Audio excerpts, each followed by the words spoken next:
9월 14일 정치부회 시작합니다. 고발 사주 의혹과 관련해 매일 새로운 공방이 이어지고 있습니다. 이번엔 제보자 조성은 씨와 박지원 국정원장의 식사 자리에 동석자가 있었는지 여부를 놓고 진실 게임이 벌어졌는데요. 윤석열 캠프는 동석자로 홍준표 캠프 인사를 의심하고 있죠. 하지만 거론된 당사자는 박지원 원장과 일면식도 없다고 반박했고 홍 의원도 거짓 소문을 퍼뜨리는 잘못 배운 정치라고 발끈했습니다. 이재명 지사가 성남시장 때 대장동 사업을 추진하면서 특정 업체에 개발 이익을 몰아줬다는 의혹을 받고 있죠. 이 지사가 오늘 긴급 기자회견을 열고 마타도어를 중단하라고 주장했습니다. 특히 조선일보를 지목해 대선에서 손을 떼라고 했습니다. 이런 가운데 어제 중도 사퇴를 선언한 정세균 전 총리 측은 특정 후보를 지지할 생각은 없다고 다시 한번 선을 그었죠. 민주당 경선에서 어떤 변수가 될까요? 국민의힘이 오늘 여론조사를 끝으로 내일 1차 컷오프 결과를 발표합니다. 탈락자가 누구일지, 1위는 누가 차지할지 관심을 모으고 있죠. 관련해 김종인 전 비대위원장은 윤석열 전 총장을 향해서 파리떼에 둘러싸여 5개월간 헤맸다고 쓴소리를 냈습니다.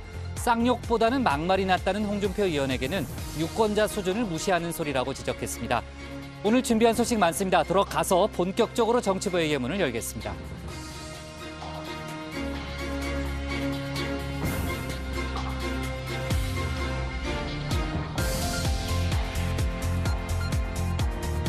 국가대표 정치뉴스쇼 정치부의 시작하겠습니다. 오늘은 최체커, 박마커, 류 실장, 조멘토, 백반장 그리고 정치부의 예청자 정 의원들과 함께하겠습니다. 정 의원들과 소통하면서 또 수시로 속보 반영하면서 회의를 진행할게요. 네, 국회에서 이제 속보가 많이 들어오니까요. 자, 최체커는 내가 뭐라고 할지 알죠? 네, 나가서 발제 준비하고요. 류 실장, 이제 고발 사주 의혹을 놓고요. 이제 여야 간의 공방은 뭐 당연하게 벌어지고 있는데 지금 이제 같은 당 내에서도 윤석열, 홍준표 후보 간의 신경전이 좀 거세지는, 좀 깊어지는 그런 분위기죠? 네, 그렇습니다. 홍준표 의원은 이 고발 사주 의혹과 관련해서 윤석열 전 총장을 신랄하게 비판해왔죠. 당이 거리를 둬야 한다는 점도 강조해왔습니다. 그런데 이번에는 홍준표 캠프 관계자가 박지원 원장과의 식사 자리에 동석했느냐를 놓고 전면적으로 번지는 분위기입니다. 홍 의원은 조금 전에 이 상대를 보고 달려들어야지 그 사람들 공격수로 따지면 초보 공격수다. 나를 공격할 만한 그런 깜이 되지 않는다고 불편한 심기를 드러냈습니다. 네, 윤석열 캠프에서는 이제 동석자 의혹을 제기했을 뿐이지 뭐 특정 한 사람을 딱 지목한 것은 아니다라는 그런 설명도 내놓고는 있습니다만 홍준표 의원 측은 해당 의혹을 윤석열 캠프에서 고의로 유포시켰다 이런 의혹을 좀 갖고 있죠. 그런 의심을 좀 갖고 있는 그런 상황이고요. 두 후보가 지금 이제 지지율 면에서도 상당히 경쟁을 하고 있기 때문에 당분간 신경전이 거세질 걸로 보입니다. 그 얘기는 국회 상황실에서 저희가 자세히 좀 얘기 좀 해보고요. 좀 쳐다봐요, 유 실장. 네. 자꾸 유 실장을 보고 얘기하고 있는데 뭐 바빠요? 아닙니다, 전혀. 네, 좋아요. 자, 그러면은 최규진의 뉴스픽 5부터 오늘의 정치부회의 출발하겠습니다.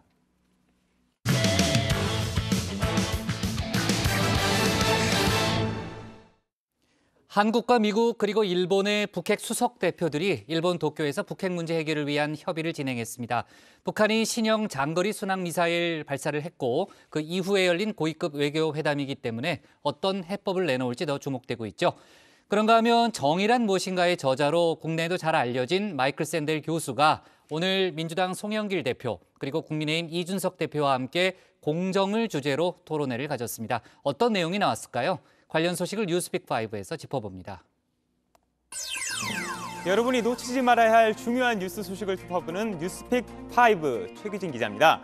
휴가를 떠난 신혜원 기자가 없는 신혜원의 뉴스픽5 오늘도 저 최체커가 책임지고 담당하겠습니다. 오늘의 픽은요. 한미일 눈치 게임 그리고 공정이란 무엇인가 하정우 1심 선고 독감 백신만으로도 문화특사 BTS로 뽑아봤습니다. 먼저 첫 번째 뉴스픽은요. 한미일 눈치 게임입니다. 북한 미사일 발사 소식이 전해진 다음 날인 오늘 일본 도쿄에서 한미일 북핵 수석들이 모여서 외교회담을 가졌습니다. 우리 국가의 영토와 영해 상공에 설정된 타원 및 발자형 비행 궤도를 따라 7,580초를 비행하여 1,500km 계선의 표적을 명중했습니다. 오늘 회담에서 우리 측 노규덕 외교부 한반도 평화교섭본부장은 후나코시 다케이로 일본 외무성 국장, 성김 미국 특별대표 등과 함께 참석을 했습니다.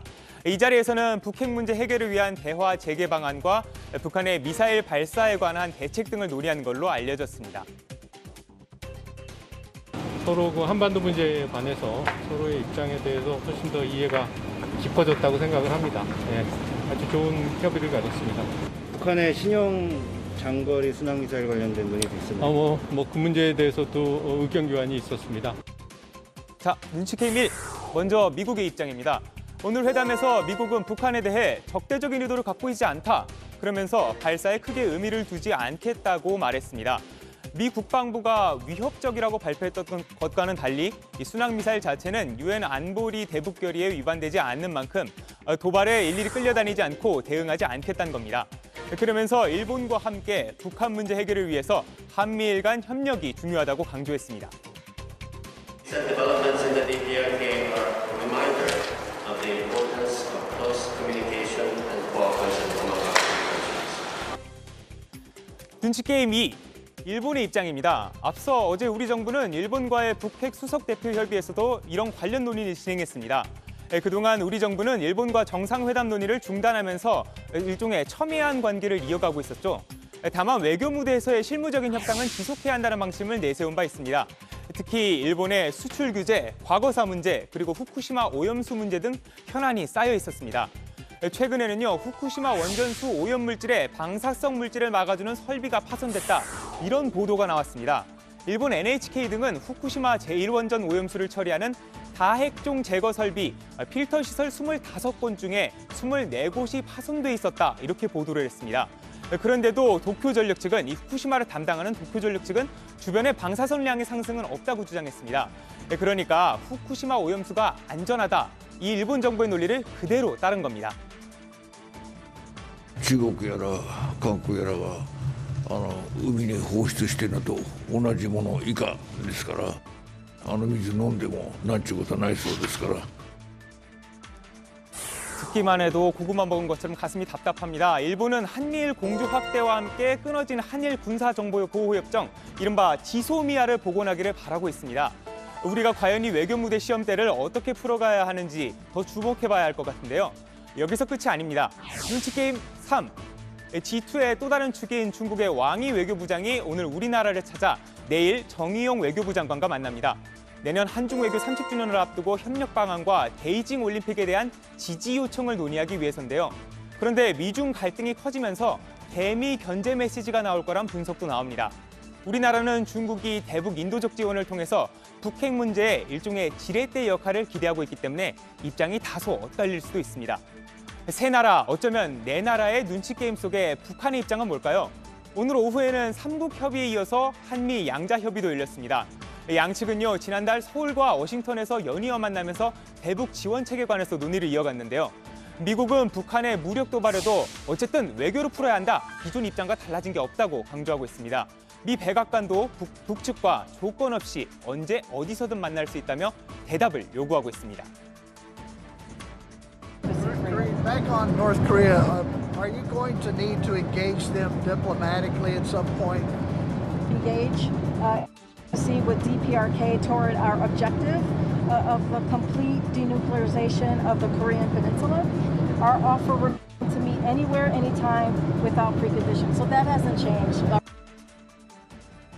다음 뉴스픽 보시죠. 공정이란 무엇인가입니다. 우리에게 정의란 무엇인가로 잘 알려진 미국의 마이클 샌델 하버드대 교수가 여야 대표와 화상 토론을 가졌습니다. 미국 현지에서 민주당 송영길 대표, 국민의힘 이준석 대표와 함께 공정을 주제로 토론회에 참석한 건데요. 샌델 교수는 지난해 공정하다는 착각이라는 책을 출판해 이른바 능력주의를 비판하기도 했습니다. 오늘 토론회에서도요, 샌델 교수는 한국 정치인들을 향해서 이런 직격탄을 날렸습니다. I read about a survey that was done in Korea, asking people whether they agreed or disagreed with the famous Korean slogan. The slogan in English is, "A dragon comes from a stream." And the majority, the overwhelming majority, said it's not really true anymore. An individual initiative coming to the conclusion that mobility isn't working. A dragon doesn't rise from a stream anymore. I would be interested to hear what the political leaders think about this. 능력주의, 경쟁의 규칙을 지키면서 실력과 노력으로 성공한다면 이를 존중해야 한다는 논리입니다. 특히 이 말은요, 미준석 대표가 자신의 책인 공정한 경쟁을 통해서도 강조했던 말이기도 한데요. 당대표 후보 시절부터 공천 자격 시험을 도입하는 등 능력주의를 이루겠다 이렇게 내세웠습니다. 그런데 결국엔 엘리트주의가 아니라는 지적이 나왔는데요. 자신에게 부여된 일종의 시대 정신이라고 강조했습니다. 저는 능력주의도 완벽한 대안이 될 수 없다는 것은 인정하지만은 그렇다고 해서 더 나은 대안이 존재하는 상황은 아니다 이렇게 봅니다. 샌델 교수와 이준석 대표, 공교롭게도 이 두 사람 모두 하버드대 하버드 출신입니다. 그런데 이 대표는 진중권 전 교수와도 능력주의에 대해서 페이스북에 언제 한번 논쟁을 벌인 적이 있는데요. 이 과정에서 샌델 교수를 가리켜서 약장수 같은 사람이라고 비판하기도 했습니다. 자연스럽게 오늘 토론회에서도 이 대표가 어떤 논리를 내세울지 주목이 됐는데요. 아까 그 샌델 교수의 질문에 대해서 이 대표는 먹방 유튜브로 알려진 쯔양이 기술 능력을 이용한 성공 사례라면서 이렇게 대답했습니다. 한국의 젊은 세대가 요즘 바라보는 것은 진짜 20불 주고 산 웹캠 하나를 바탕으로 자기가 뭔가 도전을 해볼 수 있다는, 그래서 400만, 500만 구독자를 가진 그런 유튜버가 될 수 있다는 쯔양이라는 친구가 구독자 수가 400만 명입니다. 유튜브에. 경쟁의 그런 어떤 기준이라든지 평가 방법이 많이 바뀌어가고 있기 때문에 엘리트는 절대 엘리트에 안주할 수 없는 상황이 또 다가오고 있다. 예, 그런 생각을 합니다. 훨씬 경쟁하기 좋은 환경이다, 저는 이렇게 생각합니다. 이에 대해 송영길 대표는 무슨 소리냐, 기회와 조건 자체가 평등해야 하는 거 아니냐면서 반박했습니다. 이 대표가 나온 하버드 대학만 하더라도 저소득층이 10% 이하로 줄어들고 있다면서 불평등 구조를 합리화해선 안 된다고 맞섰습니다. 신데렐라처럼 하나 뽑힌 몇 사람의 애를 가지고 문제를 해결할 수 있는 건 아니다고 생각합니다. 오바마라는 분이 흑인 출신인데 대통령이 됐다. 대다수 흑인 계층들에 대한 차별과 불평등은 존재하는데 본인만 대통령이 됐다. 그것이 흑인의 불평등 구조를 합리화하는 수단과 홍보로 전락돼서는 안 된다고 생각합니다. 자, 이 여야 대표들의 논리에 대한 샌델 교수의 대답은 어땠을까요? 이날 샌델 교수는 한국에 대해서 설명하면서도 우리 JTBC 드라마 스카이캐슬을 참 재밌게 봤다고 언급했습니다. 이 드라마에서 나타난 과도한 교육열이 상징하는 것은 바로 실패를 경멸하고 승자는 엘리트로 굳어지는 과도한 경쟁적 능력주의 때문이라는 지적입니다. 내가 아니라 내 아들이 바로 여기까지 올라가게 만들겠다고. 아빠가 못할 것 같아? 이미 아빠가 기반을 다 닦아놨잖아. 우리 아들 할 수 있지.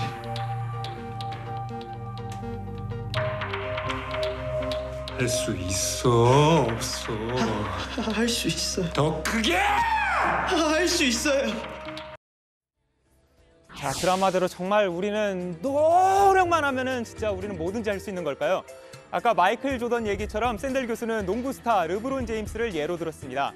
무려 1,066억 원의 연봉을 자랑하는 선수죠. 만약 이탈리아 르네상스 시대에 태어났으면 르브론 제임스 농구 뭔지도 모르고 살았을 거란 겁니다. 그러니까 능력도 시대를 잘 타고난 행운이 동반돼야만 발휘될 수 있다는 겁니다. 왜 그런 말 있습니다. 빌 게이츠 한국에서 태어나면 자퇴생, 스티브 잡스가 한국에서 태어나면 전자제품 판매원이라는 농담도 있잖아요. 샌델 교수가 우리에게 정말로 약을 파는 건지 아니면 헬조선을 제대로 처방하고 있는지는 한번 생각해 보도록 합시다. 그리고 이런 조언도 샌델 교수는 잊지 않았습니다. What do people think about LeBron James in relation to effort and talent? Well, effort, he practices very hard. But I could practice just as hard, even harder. Now, noticing these two kinds of luck that you've identified, I think should remind us of a certain humility. Because when we realize the role of luck in our success, I think we're more likely to have a certain sense of humility in the face of our success. 세 번째 픽 보시죠. 독감 백신만으로도입니다. 먼저 국내 코로나19 소식을 짚어드리겠습니다. 코로나19 신규 확진자 어제 0시 기준 1,497명이 늘어났습니다. 이틀 연속 1,400명대인데요. 지난 7월 7일 이후로 70일째 4자릿수입니다. 특히 수도권 지역 신규 확진자만 1,108명으로 75.67%에 달합니다. 코로나19 상황 갈수록 심각해지면서 가장 큰 고비는 인원 제한 정책이 완화되는 추석 명절 기간에는 얘기도 나옵니다. 김부겸 총리는 추석 동안에 최소한의 이동과 모임을 당부드린다면서 사전에 예방접종이나 진단검사 반드시 받아달라고 당부했는데요. 국내 신규 코로나19 신규 백신 접종자는 82만 5,438명, 지금까지 3,397만 명이 백신을 맞았습니다. 전체 인구의 66.2%로 접종 대상인 18살 이상으로 보면 76.9% 수준인데요. 문재인 대통령은 정부가 목표로 했던 추석 전 3,600만 명이 1차 백신 접종을 맞을 것이라는 것을 이번 주에 가능할 것이라고 내다봤습니다. 오늘부터는요 또 영유아나 고령층을 대상으로 무료 독감 백신 접종도 시작이 됩니다. 생후 6개월부터 13살 어린이와 임산부까지도 접종 대상이 됐는데요. 방역당국은 코로나 접종을 못 받은 면역력을 상승하기 위해서 접종을 권고한다는 입장입니다. 특히 미국 마이애미대 연구 결과에 따르면 독감 백신만으로도 약 40% 정도의 중증 예방 효과가 있다는 연구 결과도 있습니다. 다만 코로나 백신과 독감 예방, 엄연히 다르다는 점 반드시 기억해야겠습니다. 다음 픽 보시죠. 영화 배우 하정우 씨의 1심 선고 결과입니다. 마약류로 취급되는 프로포폴을 불법 투약한 혐의를 받는 하정우 씨에게 법원이 1심 공판에서 벌금 3천만 원과 추징금 8만여 원을 선고했습니다. 하정우 씨는 지난 2019년 1월부터 9월까지 서울 강남의 한 성형외과에서 수면 마취가 필요 없는 피부 미용 시술을 받으면서 프로포폴을 19회 불법 투약한 혐의를 받았습니다. 또 가족이나 매니저 명의로 처방을 받아 9차례에 걸쳐서 진료 기록부를 허위 작성하게 한 혐의도 있는데요. 앞서 검찰은 하정우 씨가 동정범죄 전략이 없고 혐의를 모두 인정했다면서 벌금 1,000만 원을 구형했습니다. 하지만 재판부는요, 범행의 죄질이 가볍지 않고 대중의 큰 사랑을 받는 배우로서 공인의 지위에서 범행을 저지른 죄책이 무겁다며 더 높은 형량을 선고했습니다.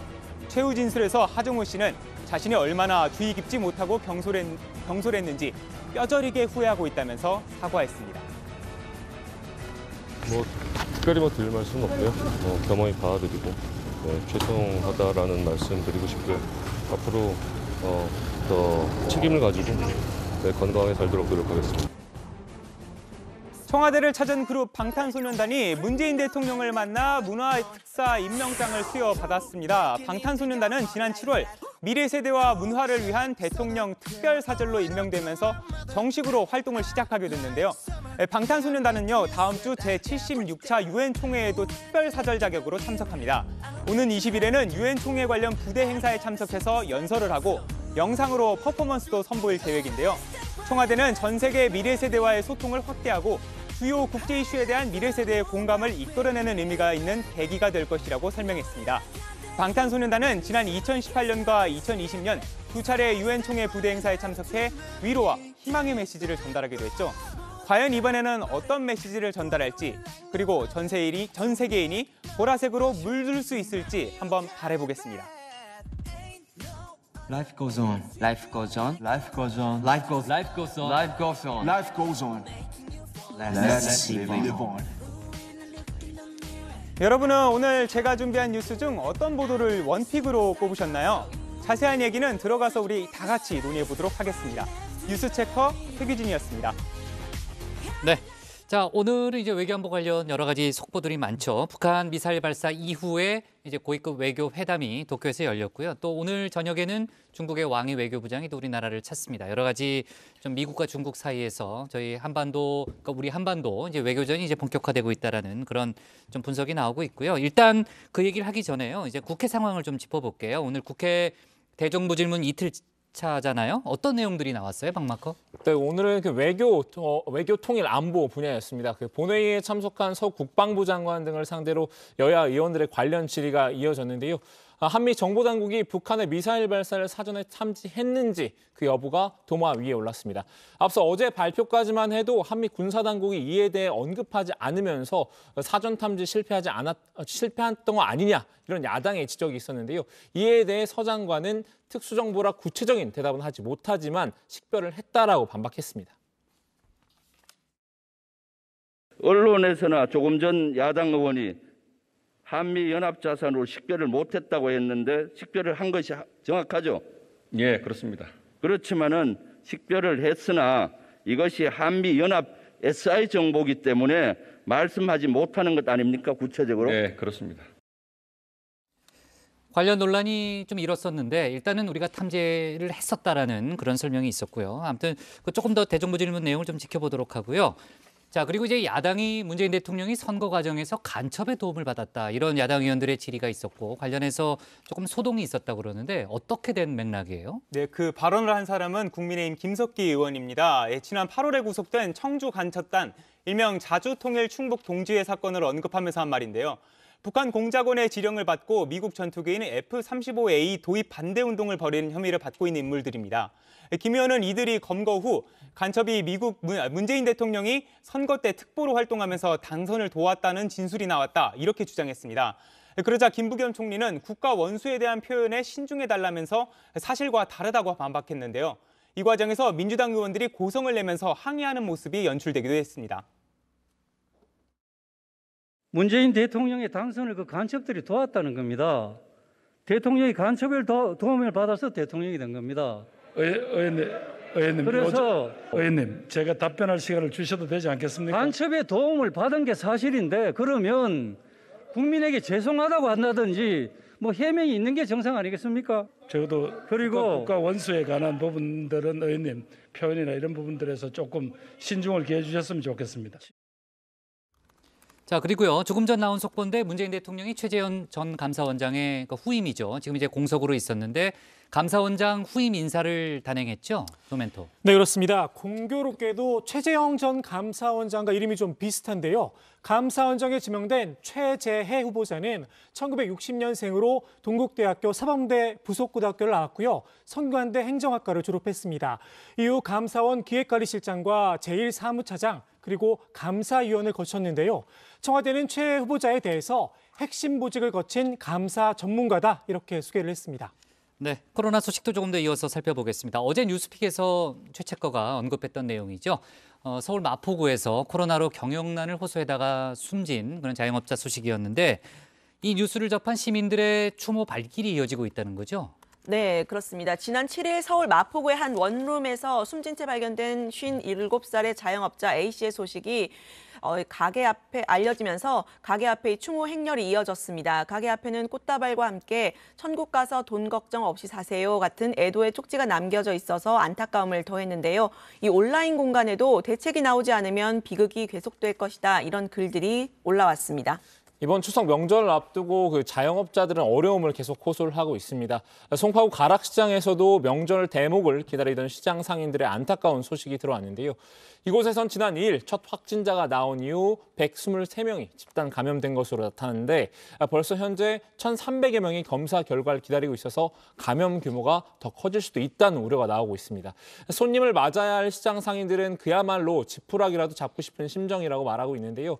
일부 상인들은 단골들은 과일을 헐값에 처분한 상인이 태반이다.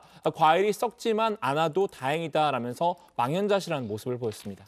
네, 이렇게 자영업자들이 극단적인 선택까지 내몰리면서 정부의 대책을 요구하는 소상공인 업계의 목소리도 커지고 있습니다. 소상공인연합회와 그리고 전국자영업자 비상대책위원회는 오늘 공동 기자회견을 열고 과도한 영업 제한을 풀고 손실보상을 확대해달라고 요구했습니다. 특히 지난 1년 6개월 동안 자영업자들은 66조가 넘는 빚을 떠안았고 45만 3천 개의 매장이 폐업했다고 주장했는데요. 이로 따지면 하루 평균 1,000여 개의 매장이 문을 닫았다는 겁니다.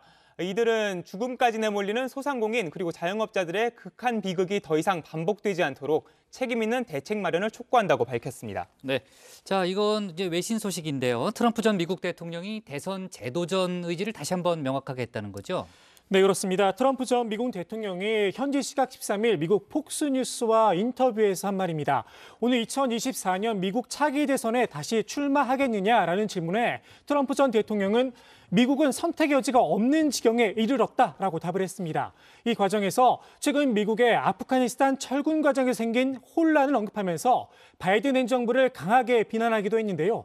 미국 역사상 가장 부끄러운 일이라면서 바이든 대통령이 한마디로 무능하다 날을 세웠습니다. 네, 전 분야를 커버하느라고 최책과 고생 좀 했겠네요. 네. 오늘 고른 원픽은 뭡니까? 저는 어제에 이어서 이제 한미일 북핵 수석 대표 협의를 뉴스픽으로 꼽겠습니다. 한미일 북핵 수석 협의, 북 미사일 발사 넣고 눈치 게임.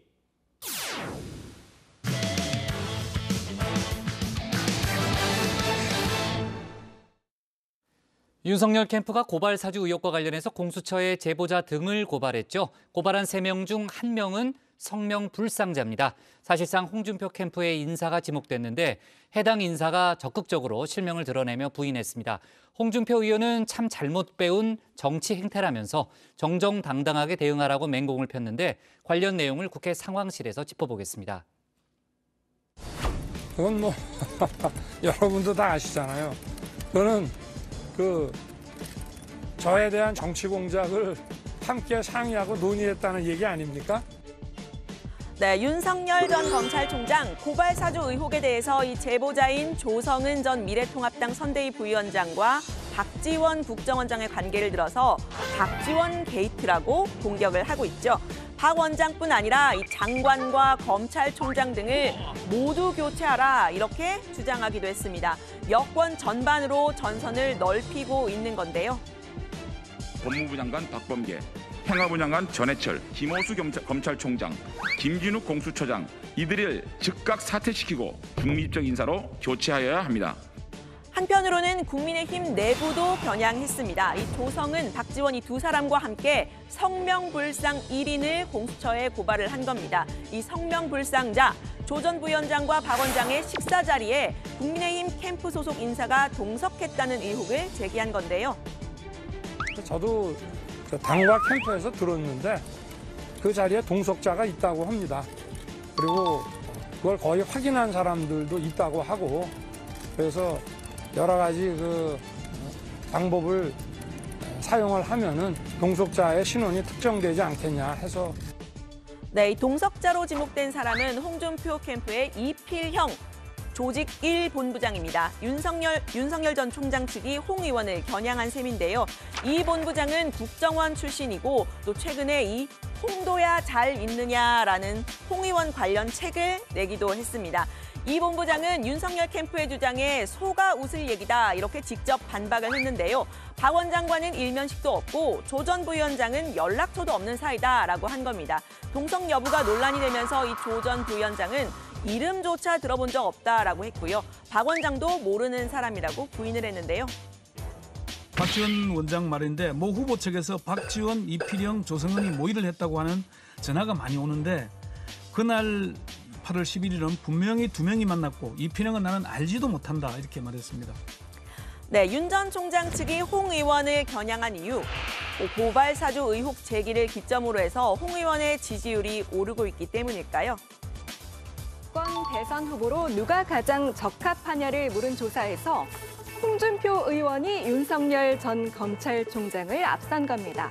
홍 의원이 12%포인트 넘게 올라서 32.6%, 윤석열 전 검찰총장이 25.8%로 1위가 바뀌었죠. 격차도 6.8%포인트로 오차 범위를 넘어섰습니다. 홍 의원은 직접 나서서 윤 전 총장 측이 거짓 소문을 퍼뜨리고 있다 주장을 했습니다. 이 담배도 피우지 않는데 직원들에게 재떨이를 집어던졌다는 거짓 소문도 내고 있다면서 그건 자멸의 길이라고도 했습니다. 고발 사주 사건에 마치 우리 측 캠프 인사가 관여된 듯이 거짓 소문이나 퍼뜨리고 참 잘못 배운 못된 정치 행태입니다. 당당하게 정도로 나가십시오. 구태들 속에 있다 보니 같이 물들지 마시고요. 야당 내 암투가 아니라 본인과 진실의 충돌에 불과합니다. 네, 윤석열 게이트 대 박지원 게이트 공방도 계속되고 있죠. 국민의힘 이준석 대표는 민주당의 물타기 공세라는 주장을 강하게 반박했습니다. 검찰의 고발 사주와 국정원장의 폭로 개입 모두 다 문제라고 한 겁니다. 국정원의 정치 개입에는 트라우마가 있다고도 했는데요. 정보기관의 대선 개입, 정보기관의 정치 개입이라는 우리 국민들에게 아주 트라우마를 남겼던 과거의 사례를 연상시킬 수 있는 부분이 있다고 저는 봅니다. 그렇기 때문에 뭐 대선의 공정 관리 또 그리고 국정원의 정치 중립을 위해 가지고 박지원 원장이 선택해야 될 수 있습니다. 네, 특히 조 전 부위원장과 박 원장의 만남 하루 전에 텔레그램 메시지가 대거 캡처된 점을 문제 삼고 있죠. 뉴스버스에 제보가 되고 또 보도가 되는 과정에 박 원장이 역할을 했다 이런 의혹을 제기한 겁니다. 압수수색 과정에서 충돌을 빚었던 인물이죠. 김웅 의원은 공수처가 박 원장에 대한 압수수색도 빨리 나서야 한다고 주장을 했습니다. 정광석화와 같이 야당 정치인에 대해서 참고인인 야당 정치인에 대해서 이렇게 압수수색을 했으니까 공수처가 오늘 박지원 원장 등에 대한 고발장을 접수를 받았지 않습니까? 4일 안에 그 피고발인들에 대해서도 야당 정치인에게 했던 거와 똑같은 그 정도의 그 정광석화와 같은 압수수색이 있을 것으로 기대하겠습니다. 네, 앞서 이 대표는 박 원장을 향해서 이 까마귀에 비유하면서요. 배가 떨어진 이유를 밝혀야 한다라고 말하기도 했는데 박 원장은 본인을 호랑이에 비유했습니다. 한 기자와의 통화가 공개가 된 건데요. 국정원 공작설, 대선 개입 의혹, 근거가 없다고 선을 그으면서 이렇게 말한 겁니다. 왜 잠자는 호랑이 꼬리를 밟느냐고 이렇게 말했습니다. 박 원장은 국정원은 정치 개입하지 않는다. 법과 제도에 의해서 개혁했다면서 과거에는 국정원장이 날아가는 새도 떨어뜨렸지만 지금은 국정원장인 제가 지나가도 새도 안 날아간다. 네, 이 고발 사조욕의 핵심으로 다시 들어가 보려고 하는데요. 손준성 검사가 김웅 의원에게 텔레그램 통해서 고발장을 보냈다는 거죠. 일단 이 손준성 보냄의 손 검사가 맞는 것으로 드러났습니다. 공수처가 전격적으로 손 검사와 김 의원에 대한 압수수색에 나선 건 이 부분을 확인했기 때문이라고 하죠. 손 검사의 연락처가 있는 이서준 기자가 어제 뉴스룸에서 직접 확인해봤습니다. 텔레그램 화면에선 손준성 보냄이 검사 손준성 보냄으로 바뀌었습니다. 보냄 부분을 누르니 검사 손준성의 텔레그램 프로필이 뜹니다. 프로필 정보란에 휴대전화 번호가 적혀 있습니다. 손준성 차장검사가 지난해는 물론 현재도 사용 중인 휴대전화 번호입니다. 네, 그런데 이 공수처는 고발장 작성자로 이 제3의 검사 가능성을 염두에 뒀다고 합니다. 압수수색 영장에 손 검사가 김웅 의원과 공모해서 대검 소속 검사에게 고발장 작성을 지시했다라고 되어 있다는 겁니다. 제보자인 조성은 전 부위원장은 문제의 텔레그램을 당에 전달하지는 않았다고 했죠. 하지만 실제로 지난해 8월 접수된 고발장과 텔레그램 속 고발장 거의 유사하다는 점, 지금 밝혀진 것 외에 다른 루트로 이 대검 소속 검사가 작성한 고발장이 당시 미래통합당에 전달됐을 가능성이 있는 겁니다. 윤석열 캠프는 손 검사와 윤 전 총장의 고리를 끊는 데 집중을 하고 있죠. 손준성 검사가 확인이 되더라도 예. 이 고발장을 찍어서 보낸 거지 않습니까? 그렇죠. 그럼 이 고발장으로 보이는 문건을 누가 작성했는가는 또 다른 얘기잖아요. 수사를 통해서 밝혀질 수많은 일들이 있음에도 불구하고 가정을 바탕으로 그랬다면 야권을 유력한 대권 주자에게 정치적 타격을 입히는 행위입니다. 네, 반면 어제 대정부 질문에서는요. 박범계 법무장관, 윤 전 총장과 손 검사가 매우 특별한 관계다라고 했죠. 국민의힘은 오늘 법사위에서 박 장관의 이 발언을 문제 삼았습니다. 박 장관이 앞서가고 있다. 편파적인 수사 가이드라인을 주고 있다고 주장했습니다. 공수처장은 법무부 장관의 부하입니까? 작년 이맘때. 말씀도 안 되는 질문하지 마십시오. 유독 이 사건에 대해서는 피해 사실 공표뿐만 아니라 범죄를 예단하고 있어요. 이거 이중적이고 선택적인 거 아닙니까? 다 가정적인 얘기입니다. 또 피의 사실 공표가 절대 안 된다는 것이 아니라 수사 단계별, 그리고 방식별, 그리고 국민의 알 권리별 이러한 여러 절차를 통해서 장관님 금방 좋은 말씀하셨어요. 그것이 국민의 조화가 알 권리 차원에서 수사에 가이드라인을 주는 건지 지금 진행되고 있는 이 더러운 정치 공작 프로젝트에 하나의 대변인 역할을 하는 건지 정말 그만두고 국회로 돌아오셔야 되는 거예요. 손준성 수정관이 윤석열 총장 최측근이라고 계속해서 뉘앙스를 뿌리고 다니잖아요, 발언을. 제가 갱년에 대해서 수사의 대상이라고 얘기했지 개입이 됐다 안 됐다 단정적으로. 그러니까 계속해서 그런 뉘앙스로 발언을 하고 있어요. 네, 반면 민주당에서는 이 고발 사주 의혹에 대해서 빠른 수사를 촉구했습니다. 오늘 한 언론에서는요, 지난해 3월 대검에서 윤 전 총장의 장모 관련 대응을 위한 문서를 작성했다, 이런 보도도 나왔죠. 공조직이 총장 개인의 송사와 관련해서 움직인 정황입니다. 민주당에서는 고발 사주 의혹을 포함해서 검찰개혁이 더 필요한 이유다라고 했습니다. 형사 사찰 문건 여기서 나왔어요. 네. 그다음에 이 고발 관련된 문건이 또 이 책임자에게서 전달되는, 이건 총선 선거에 개입하는 뭐 이런 문제고, 그다음에 또 하나는 총장 개인과 관련된 사건에 대해서 여기서 자료 정리를 해서 뭔가 대응을 했어요. 이건 우리가 범정을 개혁한다고 검찰이 발표했을 때 아 맞다 하고 지지해주고 뒷받침해준 그 신뢰와는 정면으로 배신하는 행위입니다. 공감합니다.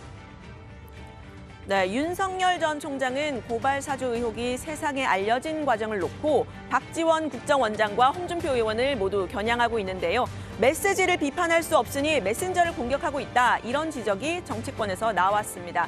텔레그램 속 고발장 작성과 전달 과정에서는 여전히 비어있는 부분들이 많은데요. 관련 소식 앞으로도 다정회에서 확인해 주세요. 네, 오늘 발제는 이렇게 정리합니다. 윤석열, 홍준표 고발 사주 충돌, 박지원 잠자는 호랑이 꼴이 왜 밤나. 여야가 어제는 이제 국회 대정부 질문에서 맞섰고요. 오늘은 아까 잠깐 저희가 장면을 봤지만 국회 법사위가 열려가지고요. 거기서 이제 공방이 이어졌습니다. 법사위는 늘 전쟁터잖아요. 네, 아까 이제 여야 의원들의 발언을 잠깐 들어봤는데요. 법사위 관련 얘기를 조금 더 이어가 볼까요? 네, 오늘 오전 법사위에서 고발 사주 의혹을 놓고 여야가 충돌했는데요. 여당에서는 관련된 철저한 수사를 촉구했고, 야당에선 박범계 장관이 수사에 편파적이다, 이렇게 지적했습니다. 일단 국민의힘에선 최근 수사에 나선 공수처장을 법사위에 불러야 한다고 주장했습니다. 국민의힘 국회의원 압수수색 나와가지고 제가 있고 없고는 관심이 없다. 국민들 관심이 있으니까 압수수색한다 하면서 나와서 했단 말이에요. 공수처장을 불러서 현안 질의를 하자. 너무나 당연한 저는 주장이라고 생각해요. 왜? 지난 인터넷 매체 뉴스 나오자마자 민주당에서 박범계 장관을 불러서 긴급 현안 질의를 했습니다. 그러면 이 긴급 현안 질의라고 해서 했는데 이 현안 질의도 선택적이냐, 내로남불이냐. 민주당 김용민 의원은 윤석열 전 총장이 정치검찰 의심을 받았지만 떠도는 의심이었는데 이번 고발사주 의혹 제보가 나오면서 정치검찰임이 확인되는 과정이라고 말했습니다. 네, 반면 국민의힘 권성동 의원은 아무런 증거가 없는데 윤 전 총장이 고발을 사주했다는 걸 드러내기 위해서 안간힘을 쓰는 박 장관이 안타까움을 넘어서 가엾다는 생각이 든다라고 했고요. 네, 오늘 법사위에서는 여러 언론 보도가 인용이 됐습니다. 특히 동아일보에 보도된 대검에서 윤 전 총장에 대한 혐의 적용이 쉽지 않다는 결론을 내렸다, 이 내용이 도마 위에 올랐는데요. 관련 보고를 받았느냐는 질문에 박범계 장관은 보고받은 바가 없다. 또 해당 보도의 취지에 대해서도 동의할 수 없다는 취지로 말을 했습니다. 해당 보도의 취지에 대해서도 동의할 수 없다. 그런 얘기였고요. 자, 그리고 아까 이제 그 유 실장이 그 발제 뒷부분에 이제 소개를 간단히 했는데 오늘 새로운 또 의혹이 이제 폭로된 게 있어요. 그러니까 언론 보도로 여러 가지 새로운 이제 보도가 나왔는데 대검에서 윤석열 전 총장의 장모 의혹에 대한 대응 문건을 작성했다는 그런 부분인 거죠? 네, 그렇습니다. 세계일보의 오늘 단독 보도인데요. 그 장모 최모 씨를 피해자 혹은 투자자로 표현을 하고 다른 사건 관계자들을 피고인으로 표현하는 등 최 씨를 변호하는 구조로 쓰인 문건입니다. 최 씨가 연루된 성남시 도촌동 부산동 사기 사건, 윤석열 엑스파일과 관련된 정대택 씨 사건, 양평 오피스텔 사기 사건인데요. 진행 처리 경과에 대한 일부 내용은 검찰 관계자가 내부망을 조회하지 않고는 파악할 수 없는 사실들이라는 겁니다.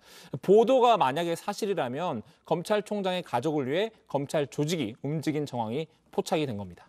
네, 박범계 장관은 해당 보도와 관련해서 법사위에서 대검 차원의 문서가 맞다는 취지로 이야기를 했습니다. 단정하긴 어렵지만 이란 단서를 단 뒤 소위 이정현 대검 공공수사부장이 말한 레드팀 보고서라는 게 있다라고 했습니다. 국민의힘 전주혜 의원이 보도와 관련해 또다시 감찰을 지시할 것이냐라고 묻자 문건의 형식이라든지 근거에 대한 초동적인 점검은 해봐야 할 것 같다 답하기도 했습니다.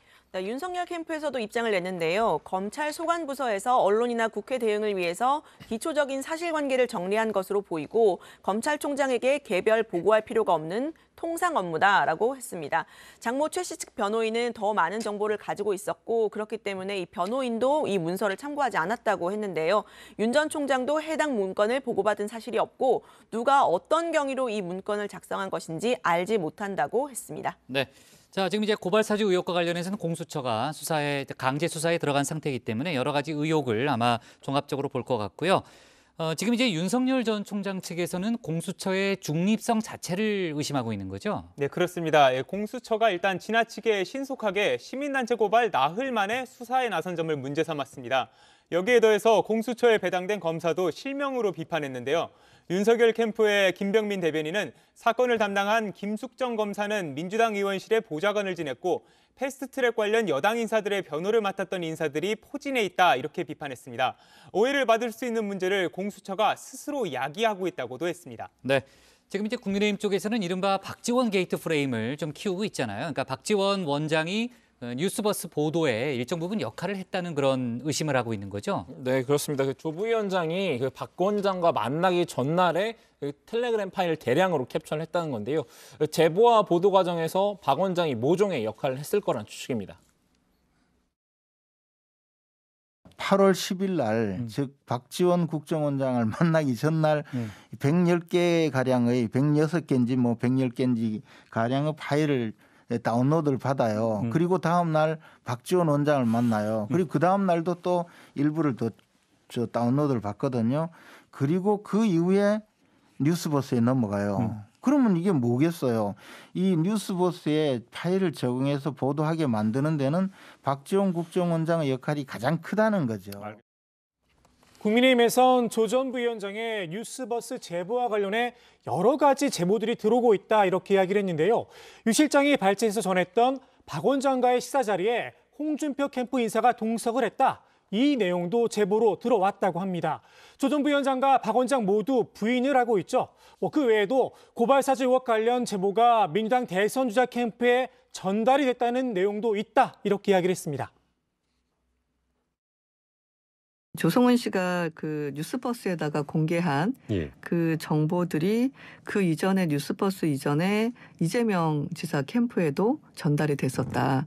그래서 그쪽에서도 관련된 내용들을 공개하기 위해서 준비하고 있었는데 조성은 씨 측이 더 빨랐다. 뭐 이런 제보도 있고요.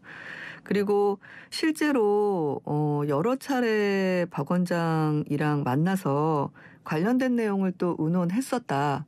그리고 그 내용을 실제로 들었다.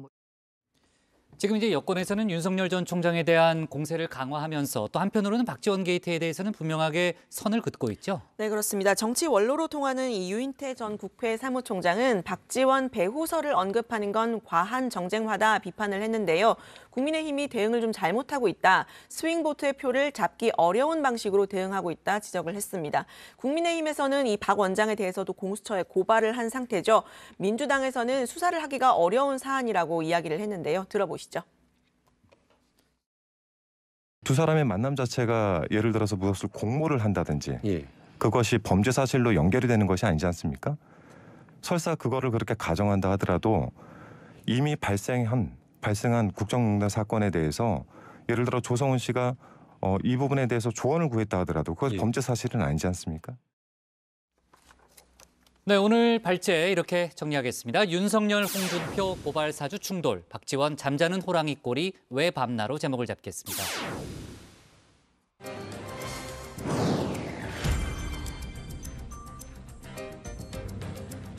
놓쳐선 안 될 뉴스들을 쉽고 빠르게 전해드리는 백다혜의 이 시각 다정입니다. 지금 시각 5시 20분을 향해 가고 있는데요. 이 시각 다정의 소식들 먼저 키워드로 살펴보겠습니다. 네, 오늘은 유정화 상황실장에게 물어볼 텐데요. 마음이 아주 편합니다. 유 실장, 어떤 키워드가 눈에 띄나요? 네, 백 반장이 마음이 편한 이유가 있습니다. 아까 국장이 좀 집중해라, 말할 때 쳐다봐라 이렇게 말씀하셨는데 백 반장이 사실 메신저로 알려줬습니다. 정답을. 아, 그래요? 네, 뭐예요? 정답 사주 의혹인데요. 정답은 엄벌 촉구입니다. 네, 맞습니다. 첫 번째 소식의 키워드 엄벌 촉구입니다. 이 강제 추행 혐의로 1심에서 징역 3년을 선고받은 오거돈 전 부산시장의 항소심 재판이 내일 열립니다. 이에 대해 관련 단체가 오 시장의 엄벌을 촉구하고 나섰습니다. 이 오거돈 성폭력 사건 공동대책위원회는 오늘 기자회견을 열고 오 전 시장이 반성은커녕 돈과 권력을 이용해 법망을 빠져나가려 하고 있다고 했는데요. 그러면서 초호화 변호인단 선임, 피해자에게 합의 강요 등을 비판했습니다. 심지어 성추행에 대해 치매 또는 귀신에 씌었다는 등 말도 안 되는 주장을 한다고도 했는데요. 공대위 측은 검찰이 1심에서 구형한 징역 7년보다 더 엄중한 처벌이 이루어져야 한다고 강조했습니다. 항소심 첫 공판은 내일 오전 부산 고법에서 열릴 예정입니다. 네, 다음 소식의 키워드는 전통 의상 시위입니다. 탈레반이 아프가니스탄을 장악한 뒤 여성 인권 탄압이 벌어지면서 아프간 여성들이 SNS로 저항 시위에 나섰습니다. 화려한 의상을 입은 사진을 올리면서 이게 바로 우리의 전통 의상이라고 목소리를 높였는데요. 얼굴을 가리고 눈만 내놓는 니캅, 눈도 망사로 가려야 하는 부르카를 착용하라는 탈레반의 압박에 맞선 겁니다. 얼마 전에는 탈레반이 부르카를 입지 않은 여성을 길거리에서 총살하는 일이 벌어지기도 했는데요. 온라인 시위에 나선 아프간 여성들은 히잡을 쓰든 부르카를 입든 여성들 자신에게 선택할 권리가 있다며 탈레반은 우리 옷에 손대지 말라고 촉구했습니다. 네, 마지막 소식의 키워드 보겠습니다. 학대 악마입니다. 전북 진안에서 두꺼운 공업용 고무줄에 이렇게 입이 꽁꽁 묶인 채 유기된 백구가 발견됐습니다. 이 얼마나 오래 묶여 있었는지 고무줄을 제거한 백구의 입은 형태를 알아보기 어려울 정도로 부어 있었는데요. 게다가 그동안 물과 음식을 먹지 못해서 뼈가 보일 정도로 마른 상태였습니다. 병원으로 옮겨진 백구는 입안이 괴사해서 4주 동안 입원 치료가 필요한 상태라고 하는데요. 대체 누가 이런 끔찍한 학대를 저지른 걸까요? 동물구조단체는 백구를 학대한 사람이 정당한 대가를 치를 수 있도록 동물 학대자를 찾고 있다며 제보를 독려했습니다. 백구가 하루빨리 건강을 되찾기를 바라면서 지금까지 이 시각다정회 백다희였습니다. 네, 백 관장 수고 많았고요. 다음은 조익신 멘토의 톡 쏘는 정치로 가겠습니다.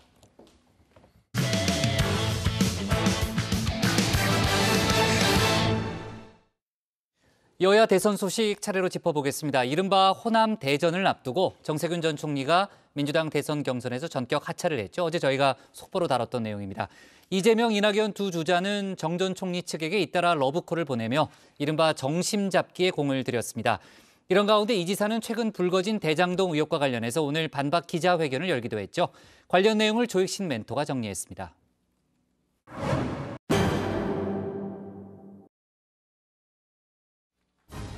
육선 국회의원의 국회의장 그리고 국무총리까지 관운을 타고났다는 세평을 받았었죠. 정세균 전 총리의 거침없는 하이킥, 어제로 끝을 맺었습니다. 저는 이제 평당원으로 돌아가 하나 되는 민주당, 새로운 대한민국을 위해서 백의종군하겠습니다. 대통령은 하늘이 낸다는 말이 있죠. 민심이 곧 천심입니다. 관운만으론 민심을 잡을 순 없었나 봅니다. 아무리 준비된 대통령 후보라도 말입니다. 이상하게 이 경선이나 이런 과정이 들어가면 그런 준비보다는 뭔가 그 대중에게 확 다가가는 소구력, 치명적 매력 이런 거를 대중은 더 선호하는 것 같아서 굉장히 안타깝습니다. 정세균은 아슬란이다. 아슬란? 예.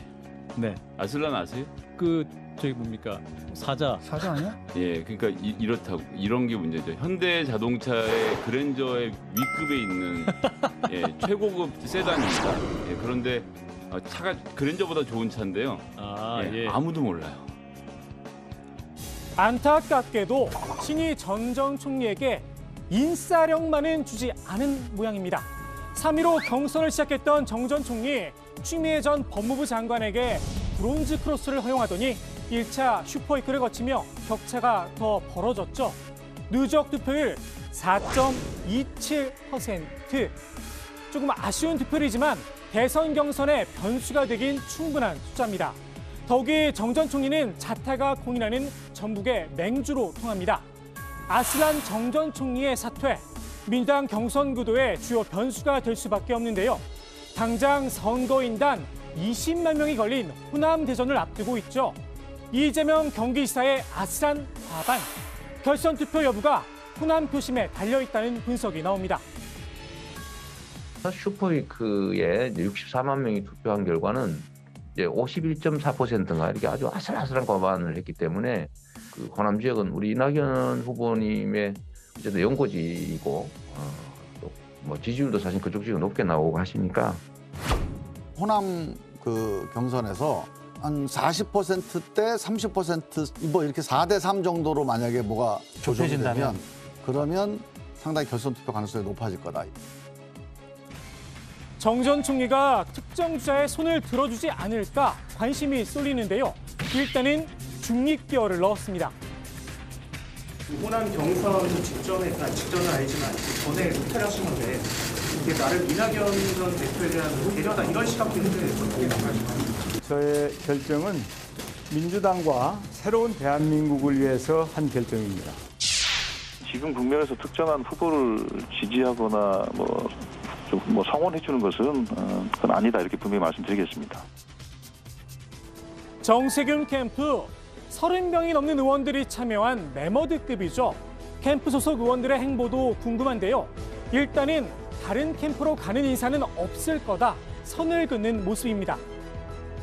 현역 의원들께서 남은 경선 과정 또 이제 대선 과정에서 다른 캠프로 가서 일을 하실 기회와 역량이 있으신 게 아닐까. 그건 본인들의 생각이니까 그걸 제가 뭐 말씀드리기는 어려운데 그냥 제 개인의 감으로 말씀드린다면 저는 거의 없지 않을까 싶은데요. 글쎄요. 개별 의원들 생각이 과연 같을까 싶기도 합니다. 정 전 총리가 중립을 선언하긴 했지만 이재명, 이낙연 두 주자 입장에선 가만히 지켜만 볼 순 없겠죠. 먼저 러브콜을 보낸 건 이재명 지사입니다. 주말 그 상근 대변인이라고 하는 직책으로 제가 모시던 분이십니다. 뭐 저도 이제 정세균 대표님 식구라고 할 수 있죠. 오늘은 전북 지역 공약을 발표했는데요. 역시나 정 전 총리의 이름을 잊지 않았습니다. 자동차 조선 산업을 부활시키고 금융, 탄소 소재 산업 등 신성장 동력을 육성하겠습니다. 정세균 후보님이 우리 국민들께 또 전북 도민들께 약속하시고 또 하시고자 했던 일 제가 잘 승계해서 잘 받들고 잘 시행하도록 하겠습니다. 이 지사는 정세균 캠프 인사들을 적극 영입하겠다는 뜻도 함께 밝혔습니다. 이낙연 전 대표도 부회전에 뛰어들었는데요. 이 전 대표는 캠프 인사를 넘어 정 전 총리에게 직접 도움을 요청하겠다 말했습니다. 성의를 가지고 말씀을 드리겠습니다. 그동안에는 일부러 전화를 안 드렸었습니다. 그러나 이제 그 정세균 총리님의 큰 결단에 따른 지지자분들의 섭섭함도 위로해 드릴 겸 저에 대한 도움도 청하겠습니다. 이낙연 캠프는 호남 유일의 후보라는 점을 전면에 내세운다는 전략인데요. 전 전 총리의 사태로 호남의 반 이재명 정서가 하나로 뭉칠 수 있다는 희망 섞인 분석도 내놨습니다. 여기에 이 전 대표가 쳐놓은 대수진이 있죠. 의원직 사퇴 카드. 오늘 박병석 국회의장을 만나 사직안을 본회의에 상정해달라 직접 요청하기도 했습니다. 사실상 호남 올인 전략인데요. 노무현 전 대통령을 소환하기도 했습니다. 2002년 호남이 위대했던 이유는 될 것 같은 이인재 후보가 아니라 대통령이 돼야 할 노무현 후보를 선택했기 때문입니다. 역시 광주의 기적을 꿈꾸며 새로운 바람이 불길 기다리는 또 한 사람. 사실상 전 전 총리를 중도 포기하게 만든 장본인이죠. 추미애 전 법무부 장관입니다. 호남에서 노풍을 이을 추풍이 불 거다 자신을 했는데요. 추표 추. 추미애 표는 추미애에게 가야 한다면서 이재명 지지층에 눈독을 들였습니다. 이제는 확실히 독자 노선을 걷겠다는 거겠죠. 지금 현재 그 몰빵론, 우리 후보를 지키자라는 것은 바로 그런 김대중 정신에 반하는 거고요. 개혁 대 개혁이라는 경선 무대를 바로 그런 추미애 표는 추미애에게 가야 되는 거지. 추미애 표가 이재명한테 붙어 있으면 안 되거든요. 호남에서 토스만 잘해주면 수도권에서 제대로 된 스파이크를 때릴 수 있다는 겁니다. 1차 선거인단까지가 100으로 치면 리시브였다면 호남은 이제 토스를 하는 겁니다. 토스를 하면 이 스파이크를 결국 서울 수도권에서 하는 건데 이 토스가 아름다워야 이 마지막 스파이크도 잘 때릴 수가 있는 겁니다. 호남 대전을 앞두고 이재명 지사에게 갑작스런 악재가 터졌죠. 이른바 대장동 개발 의혹이 도마에 올랐습니다. 이 지사가 성남시장 재직 당시 공영개발로 추진했던 사업인데요. 이 사업에 특정인이 100% 지분을 보유한 화천대유란 업체가 참여를 했고 3년 동안 500억 원이 넘는 배당금을 챙겨갔다는 겁니다. 이 특정인 이 지사와 친분이 있어 특혜를 줬다더라. 이 회사에 이 지사의 아들이 다닌다더라. 카더라 통신이 이어졌습니다. 이 지사 직접 기자회견을 열어 조목조목 반박에 나섰습니다. 이 사업에 성남의 뜰이라는 신생업체가 시행사로 선정되었습니다. 성남의 뜰 주주로 화천대유자산관리라는 그 회사가 이 성남의 뜰 주식의 14.28%를 소유하게 되는데 이 화천대유자산관리도 이 신생업체입니다. 자산관리회사를 법에 따라 만듭니다. 당연히 새로 만들죠. 주주 구성은 민간 투자사는 다수의 재무 투자자와 또 이 현금을 제공하는 재무 투자자 말고 또 개발 사업자들이 참여를 합니다. 그렇게 구성되어 있어서 이 사업을 시행할 법인을 새로 만드는 것도 당연합니다. 이 주식회사 천화동인 1호라는 회사에 이재명 경기지사의 아들이 직원으로 근무하고 있다고 합니다. 이재명 지사가 임명한 경기주택공사의 부사장 안 씨가 화천대유의 등기이사라고 합니다. 제 아들이 무슨 해당 특수목적법인 관련 기업에 취직했다? 전혀 사실이 아닙니다. 이건 참. 경기주택도시공사 임원이 개발회사 임원이다. 이것도 전혀 사실이 아닙니다. 이 지사는 해당 의혹을 제기한 국민의힘 장기표 김혜을 당협위원장에게 사과를 요구했습니다. 아울러 해당 의혹을 보도한 조선일보를 향해서도 경고의 메시지를 보냈는데요. 조선일보 관련 회사 이름이 천화동인인데 이 동자가 이재명이 말하는 정치 목표 대동세상의 동자하고 같다. 이게 근거예요. 이 연관성이 있다. 두 번째, 이 특수목적법인 관련 회사 대표가 변호사인데 이 사람이 어떤 변호사하고 골프 쳤다. 그런데 그 골프 친 변호사가 제 사법연수원 동기다. 이게 말이 됩니까? 고등교육 받은 사람이 쓴 거 맞아요? 이 지사의 이례적인 강력 대응, 장기표 위원장과 조선일보 과연 이대로 물러날까요? 설마 아니면 말고식 문제 제기는 아니었겠죠? 오늘의 톡쏘는 한마디 이 지사의 발언으로 마무리하겠습니다. 조선일보는 민주당 경선과 대한민국 대통령 선거에서 손을 떼세요. 네, 이재명 지사가 오늘 긴급 기자회견을 열어서요. 대장동 개발 의혹 관련 보도가 좀 많이 나오고요. 또 아까 이제 장기표 후보의 이제 발언도 들어봤는데 이제 의혹 제기가 잇따르니까 이제 기자회견을 열었고 본인은 모범적인 공익 사업이었다. 이 점을 굉장히 여러 차례 강조를 했죠. 네, 그렇습니다. 이재명 지사는 대장동 개발은 민간 개발 특혜 사업을 막고 5,503억 원을 시민 이익으로 환수한 모범적인 공익 사업이라고 밝혔는데요. 매일 수사 감사 조사에 시달리던 제가 불법 이익을 취하는 것은 꿈도 꿀 수 없다라고 했습니다. 또 오히려 개발 사업 진행 과정에서 인가 조건을 직접 추가해서 성남시의 이익을 920억 원 추가로 확보했다 강조를 했습니다. 의혹을 제기한 장기표 당협위원장하고요. 또 조선일보 관련 보도가 나오면요. 저희가 내일 추가로 좀 얘기를 하는 걸로 하겠습니다. 자, 그나저나 이제 정세균 전 총리의 사퇴로 민주당 대선 경선 후보가 5명으로 줄었잖아요. 오늘 밤에 TV 토론을 한다는 거죠? 네, MBC 100분 토론에 출연할 예정인데요. 5개조로 나눠서 후보들 간의 첫 1대1 토론이 펼쳐집니다.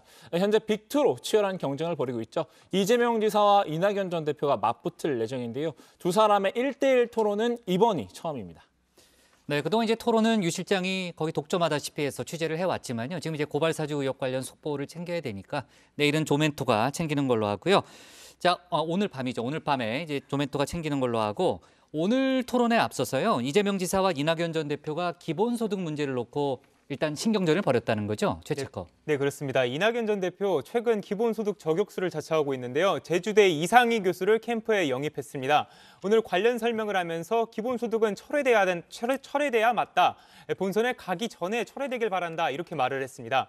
이에 대해서 이재명 지사는 최종적 판단은 국민이 하실 것이라고 일축했는데요. 디지털 혁명으로 일자리가 줄어드는 미래 사회에선 기본적인 삶을 보장하기 위한 소득 보장 정책이 필요하다. 다시 한번 강조했습니다. 네. 자, 정세균 전 총리가 사퇴하면서 그동안 이제 정 전 총리가 받았던 표는 무효표가 됐죠. 그런데 이제 그 받았던 표를 총투표소에 넣느냐 아니면은 그 빼느냐를 놓고 좀 미묘한 신경전이 있다는 거죠. 네, 그렇습니다. 일단 정세균 전 총리가 얻은 표를 무효 처리한다는 데는 별다른 이견이 없습니다. 문제는 전 전 총리가 얻은 표를 총투표수에 합산을 하느냐 아니면 여기에서도 빼느냐가 쟁점인데요. 결선 투표 여부를 가리는 과반 득표 50% 룰에 영향을 미치기 때문입니다. 전 전 총리의 득표수를 총투표수에 합산을 하면 이재명 지사의 득표율은 51.41%, 기존 수치가 그대로 유지가 됩니다. 하지만 총 투표수에서 빼고 계산을 하면 53.7%로 높아집니다. 이 지사 입장에선 기존 1.41%포인트에서 3.7%포인트로 여유가 좀 더 생기게 됩니다. 반대로 결선 투표를 바라는 이낙연 전 대표 입장에선 썩 반가운 상황은 아닙니다. 네, 생각보다 예민한 문제네요. 따로 관련된 규정이 없어요, 박마커? 민주당의 20대 대선 후보자 선출을 위한 특별 당규 59조를 살펴보면요. 경선 과정에서 후보자가 사퇴하는 때에는 해당 후보자에 대한 투표는 무효로 처리한다라고 이렇게 규정을 하고 있습니다. 또 60조에는 선거관리위원회는 경선 투표에서 공표된 개표 결과를 단순 합산해서 유효 투표수의 과반수를 득표한 후보자를 당선인으로 결정한다. 과반수 득표자가 없을 경우 결선 투표를 실시한다라고 명시를 해놨는데요. 해석의 여지가 조금 있는 상황입니다. 일단 민주당 선관위는 정부 중앙선거관리위원회에 유권 해석을 의뢰해 놓았다라고 밝혔는데요. 의견이 오면 전체 회의를 열어 논의한 다음에 어떻게 처리할지 결정하기로 했습니다. 네, 관련 속보 다시 한번 좀 챙겨보고요. 오늘의 톡쏘는 정치는 이렇게 정리하겠습니다. 전북맹주 정세균 하차, 명락 구회 대전, 대장동 의혹, 이재명 모범 사업 마타도어로 제목을 잡겠습니다. 다음은 박준우 마커의 주민입니다.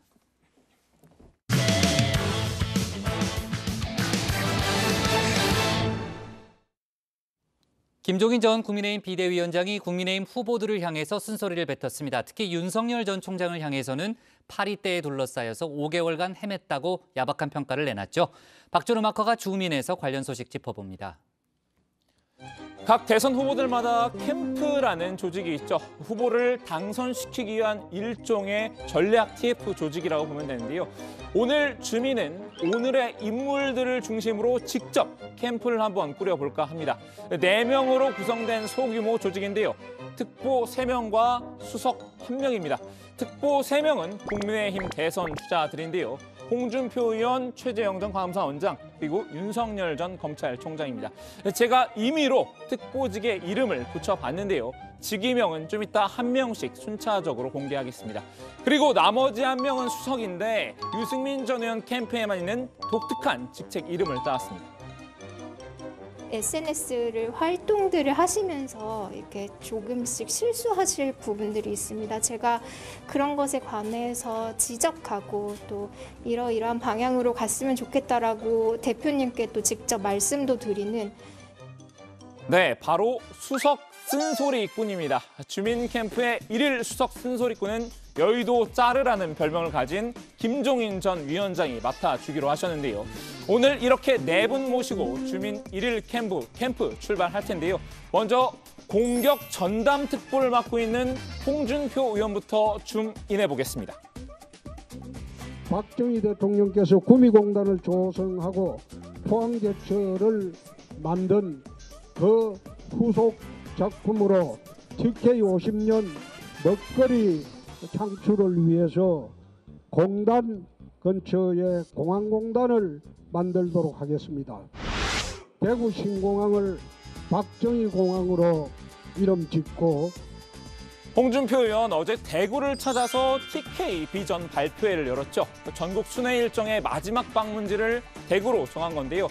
박정희 전 대통령의 리더십을 이어받겠다고 강조했습니다. 그간 2030과 중도 확장성에 공을 들였으니 이제는 박정희 향수를 자극하면서 집토끼 마음 잡기에 나섰다는 분석입니다. 홍 의원이 국민의힘 지지층 내에서는 윤 전 총장에게 지지율이 밀리고 있다라는 자체 진단 때문인데요. 그럼에도 집토끼 마음만 돌면 이제 야권 1등은 시간 문제라고 본 걸까요? 이미 자신이 윤 전 총장을 제치고 1위에 올라섰다는 자신감을 내비치고 있죠.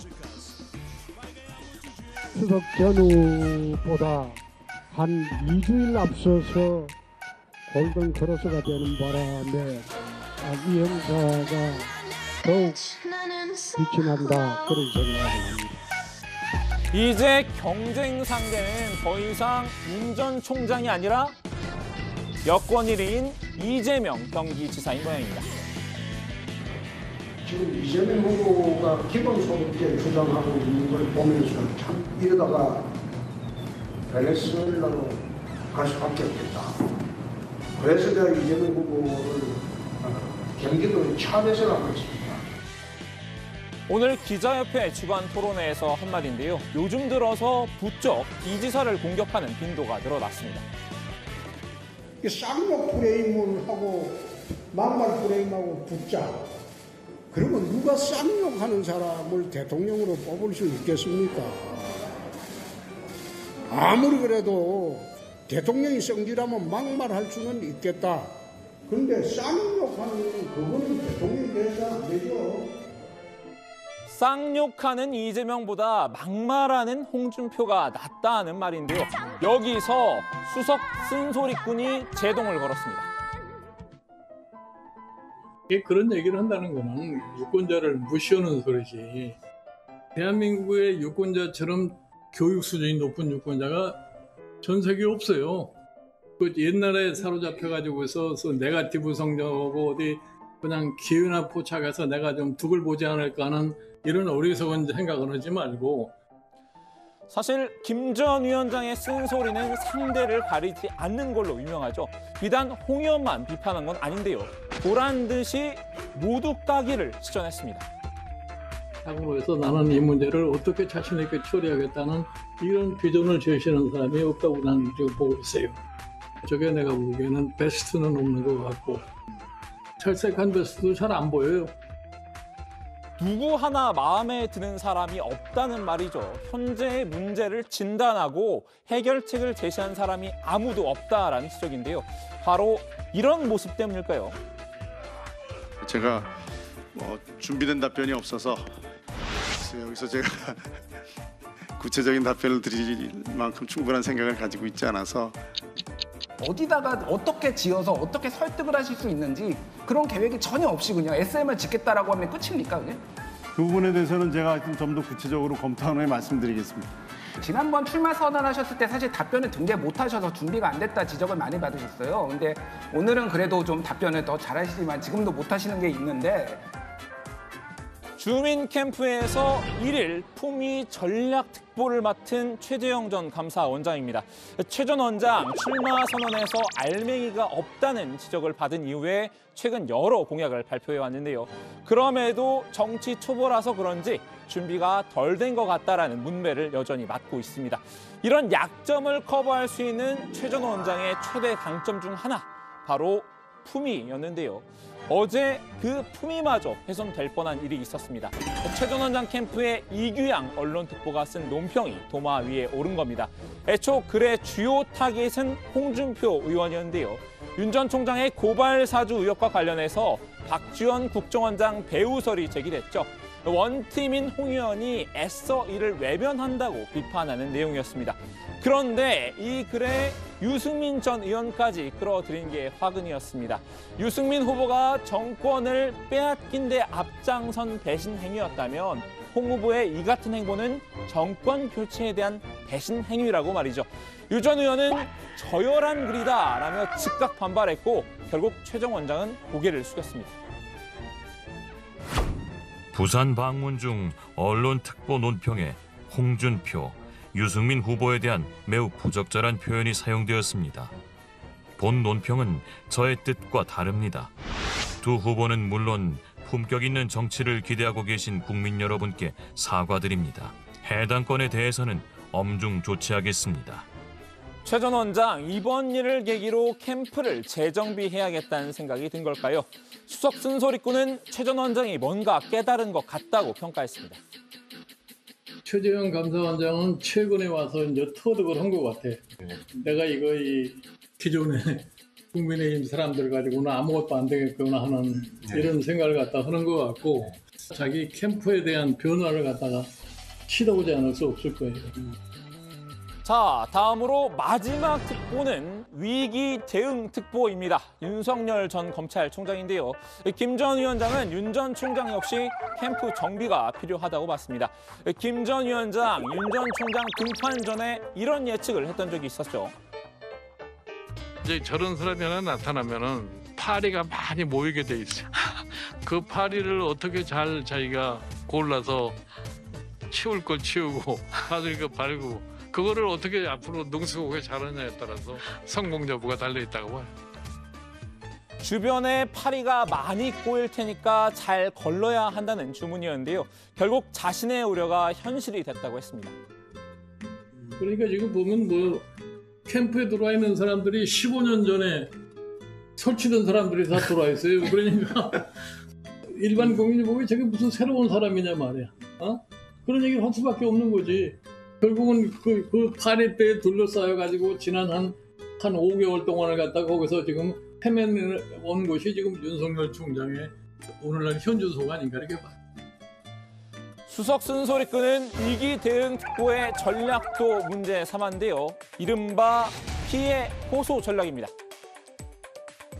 작년, 재작년부터 이 정권이 저를 쫓아내기 위해서 갖은 억지를 다 쓰고 했지만 국민들의 지지와 성원으로 제가 여기까지 왔고, 그렇기 때문에 많은 지지를 해주실 것으로 저도 생각하고 있습니다.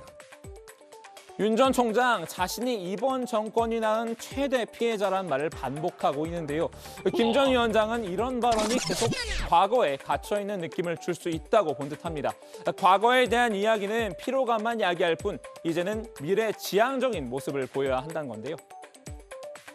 막연하게 내가 지금 현 정부하고 극한 대립을 해가지고서 후보가 됐으니까 지금 정부에 대한 얘기를 갖다가 아무리 해봐야 그거는 일반 국민에게 맥혀가지 않습니다. 그러니까 김 전 위원장의 고언을 새겨 들은 걸까요? 윤 전 총장 오늘 공개 일정 없이 캠프 내부 정비에 주력할 계획이라고 하는데요. 앞으로 고발 사주 의혹과 지지율 하락 등 위기 국면을 어떻게 헤쳐나갈지 궁금해집니다. 오늘 주민 한마디 정리합니다. 수석 쓴소리꾼 김종인, 국민의힘 후보들 전방위 폭격. 홍준표 의원이 오늘 대선 추가 캠프, 그러니까 캠프의 추가 인선에 나섰다가 철회하는, 그러니까 보류하는 그런 일이 있었잖아요. 그러니까 이영돈 전 PD 관련한 일이죠. 네, 그렇습니다. 홍 의원이 대선 캠프 미디어 총괄 본부장에 먹거리 엑스파일 이영돈 전 PD를 영입하기로 한 것을 보류하기로 했다 이렇게 밝혔는데요. 논란은 있을 수 있지만 미디어 대처 능력은 타고나신 분이다라면서 이 전 PD를 영입하겠다고 밝힌 지 약 3시간 만입니다. 이유가 뭐예요? 네, 지지자들 사이에서 과거 이 전 PD가 연출을 맡았던 방송들의 조작 논란 등이 회자되면서 비판이 잇따랐기 때문인데요. 홍 의원은 숙고 끝에 영입을 했는데 지지자분들께서 비판이 본물처럼 쏟아진다. 이영돈 PD와 방금 상의해서 일단 영입을 보류하기로 했다면서 인사라는 게 참 힘든 작업이다 이렇게 밝혔습니다. 네, 이 전 PD는 채널A 먹거리 엑스파일 프로그램을 연출한 인물인데요. 하지만 연예인 고 김영애 씨가 판매하던 황토팩에 중금속이 검출됐다는 취지의 방송을 포함해서 몇 차례 부실 검증 논란에 휩싸인 바가 있습니다. 한편 홍 의원은 이 전 PD 외에도 문화산업 총괄본부장의 여명숙 전 게임물관리위원장, 또 외신 대변인으로요. 권민영 경기도당 수석 부위원장을 각각 임명했다고 밝혔습니다. 홍 의원이 오후에 한국기자협회 주관 토론회에 참석했는데 호남 표심에 관해서 언급한 대목도 있죠. 네, 홍 의원은 제가 대선에 나가게 된다면 사상 처음으로 호남에서 10%를 훨씬 넘기는 후보가 될 수 있다라고 주장했는데요. 최근 여론조사 결과에서 자신감을 얻은 것 같습니다. 한번 들어보시죠. 당을 싫어도 홍준표 싫어하는 이유가 없지 않느냐. 그래서 지금 호남 지역에서 지지율이 폭발적으로 일어나고 있는 겁니다. 저는 지난 4년 동안 20, 30대, 40대 그리고 호남도 끌어오는 그런 후보가 되어야 되겠다. 그런 측면에서 노력을 해왔다는 홍 의원은 대선은 우리끼리 하는 투표가 아니기 때문에 국민의힘 지지층만 결속하면 대선을 이기기 어렵다고 강조했습니다. 네, 대통령이 되면 바로 전직 대통령을 사면하겠다 이런 얘기도 했죠. 자, 국민의힘이 내일 1차 컷오프 결과를 발표하는데 그 소식은 정치부에서 내일 속보로 다뤄보도록 하겠습니다. 오늘 주민 제목은요, 이렇게 정리하겠습니다. 김종인 국민의힘 후보 향해 쓴소리, 훈수 효과는으로 제목을 잡겠습니다. 네, 오늘 정치부는 여기까지 하겠습니다. 아까 얘기했지만 토론은 도멘토가 오늘 밤에 좀 챙기도록 하고요. 저희는 내일 오후 4시 반에 다시 찾아뵙겠습니다. 그 토론 노하우 같은 거 있으면 좀 알려주세요. 실장 뭐 심심한 어떻게 좀 봐야 되는지. 토론은 신체커한테 한번 맡겨보시면 어떨까요?